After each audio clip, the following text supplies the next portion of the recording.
We're now going to jump over and talk right now to Erin Paulette. She is with Operation Blazing Sword and Blue Collar Prepping, a blogger and a prepper herself. She's active in both the LGBTQ and gun community, has been a concealed pistol carrier since 2012, came out as trans in 2013, believes that guns are rights, actually civil rights to have a gun, and that armed gays don't get bashed. I want to welcome you, Erin, to Go Harrison. Well, thank you, Harrison. Good to be here. Good to have you. Well, where are you standing right now in America? I'm in my bedroom. You're in your bedroom. What state is that? Just so that we can wrap our head around your position and where you're located. I am in Daytona Beach, Florida. I'm about 60 miles east of Orlando. Great. And I grew up in Naples, Florida, which is on the bottom right-hand side, about 2.5 hours by boat to Key West, and went to college in Tampa Bay. So we all know the area. The listeners don't necessarily, but Florida is a big gun state. As I remember, there was a law passed under the governor at the time named Lawton Chiles, where we had to post at 7-Elevens, you had to check your gun at the door. So having a gun is no strange concept in Florida, but gays having guns, that's kind of new for a lot of people, I think. Yes, it is. There is, unfortunately, the tendency to believe that if you are armed, you are conservative and straight, and if you are gay, you are for gun control and you're on the left.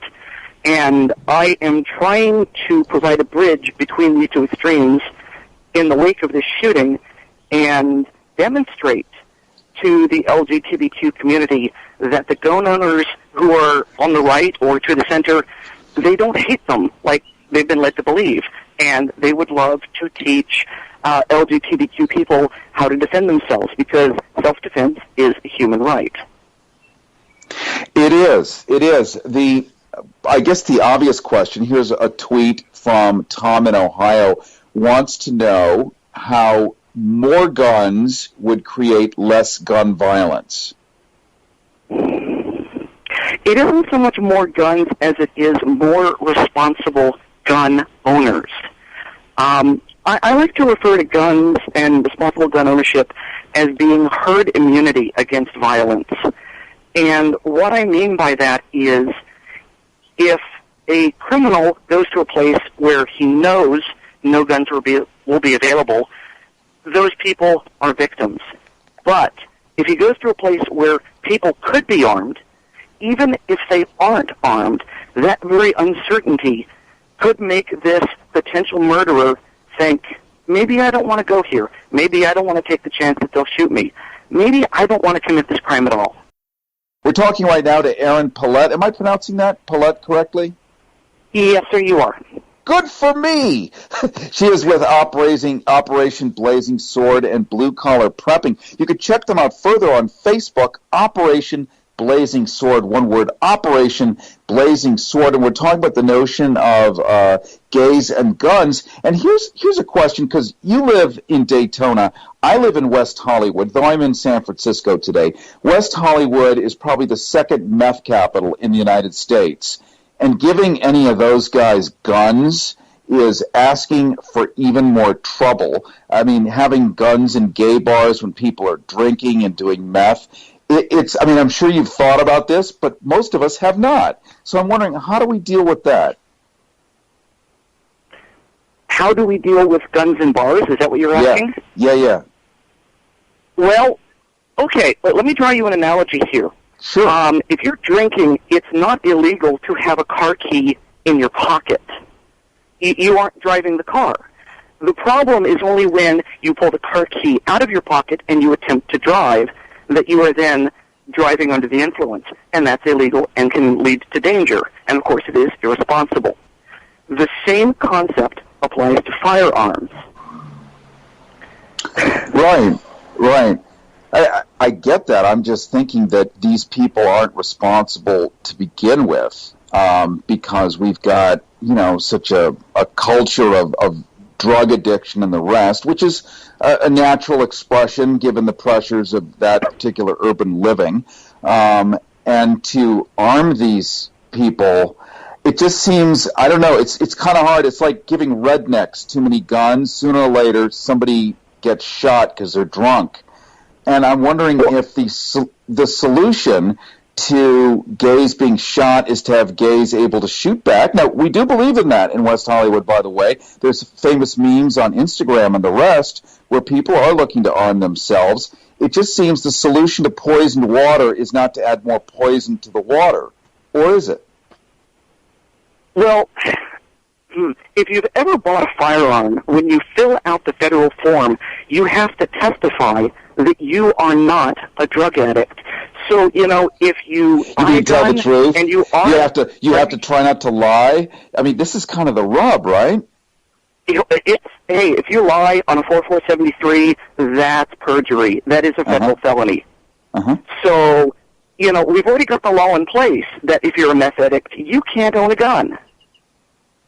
But you would have to write on a government document that you're a meth addict, and meth addicts don't think they're meth addicts. So they're not going to answer yes. They're recreational users. This is the part is we can't measure everyone's mental health on the same day.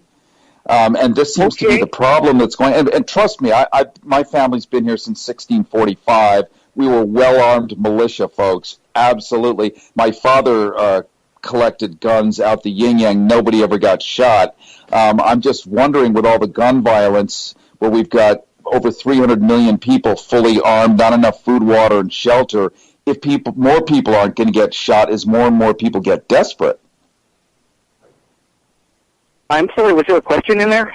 Yeah, the question was, as more and more people get desperate, isn't it likely that we're all going to start shooting each other out of defense or offense rather than de-escalating the situation? The symptom is the shooting. The source is people are upset.